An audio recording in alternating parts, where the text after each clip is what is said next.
and welcome to the F35B build video. So I started off with a model F35B which was commercially available. It's one of those little put it together yourself things with slots, but I've taken out all the inside support slots so that I can accommodate all the electronics, which consists of this 4-in-1 speed controller, and then there's an Omnibus F4 Pro flight controller, which is hidden in the back there. You can just about see it's a stack of two of those. Oh, I've got better pictures of those, I'll show you those now. And that connects up to my usual FlySky receiver.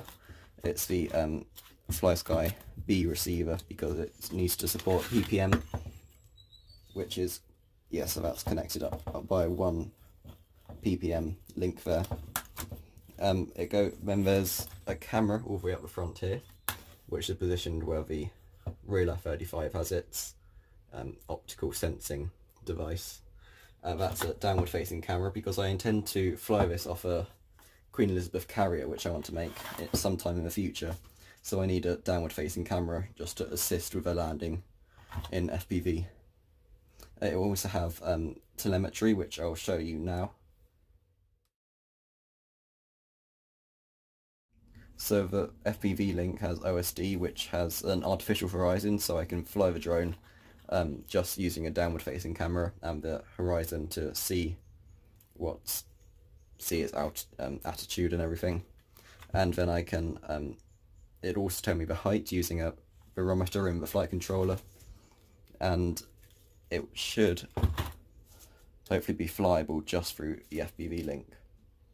The flight controller has been screwed in back here onto the top, and then the leads for the camera will run all the way up there, which I had to modify because obviously it didn't come with things that long. There's also a buzzer back here that just came with it, so I thought I might as well put it on. There's a capacitor here as well, as you usually have on a PDB. So there will be 4 motors. I've only done 2 so far. So this is aluminium. These arms, I made those out of aluminium 1.5mm sheet. I put the holes in here and mounted the motors.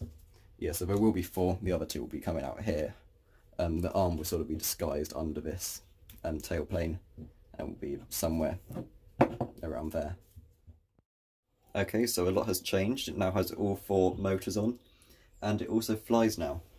I'll show you that at the end of this video, but yeah, here we go. It's got the rear arm on, which has just been glued onto the outside of the airframe, as with at the front here.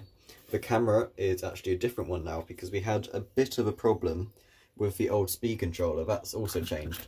So now we've got this Racer Start speed controller because that Hack RC one I brought was rubbish. It didn't work at all, and it actually I was trying to fix it and I made the mistake of having forgotten to unplug the battery.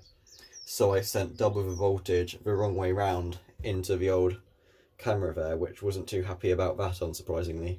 So we've got a new camera. It's the same type because it's actually really good. I think that's Etching TX06 or something, 08, something like that. But the old speed controller wasn't very good. This one seems to work, so that's nice. And it's also got this voltage regulator to go to the camera. That's because this speed controller doesn't have a BEC, so I've got this to act as a BEC for the camera. And this also is only about £2.50, so if I accidentally send voltage too much or the wrong way around again, it should only burn out this as opposed to the 20 quid camera, so that's a bit of a safety net there as well. The camera also has a bit of tilt in it forwards now, just to help with FPV flying. So yeah, as I say, it all flies. It had some problems with the PIDs initially, which you can still hear slightly in the video. And it also had a problem where it was spinning up the motors when it wasn't actually supposed to. so it was trying to fly off basically, even when I put the props on, so I had to tether it down. And I'm glad I tethered it down because it tried to fly off into my other F-35. So I fixed that problem by, it was just the motor protocol, ESC protocol even. It said it can do multi-shot. I had it to multi-shot for calibrating ESCs, and no, it didn't like it. So it's back on D-Shock 600 now, which is the common one, I'd say. So now for the flight video.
Yeah, so this will be a two-part video. In the next part I'm gonna liqueur this just to give it a bit of protection. I mean, I dripped a bit of water on there and it's really visible. So I'll give it a liqueur against that and stuff, and it needs a proper underneath. I had to take that all out so that the battery can fit. And I also put a servo in to act as a little parachute man drop or something interesting like that, little bomb drop maybe. Something along those lines. I believe that's it. Now I'm just waffling to myself, so goodbye.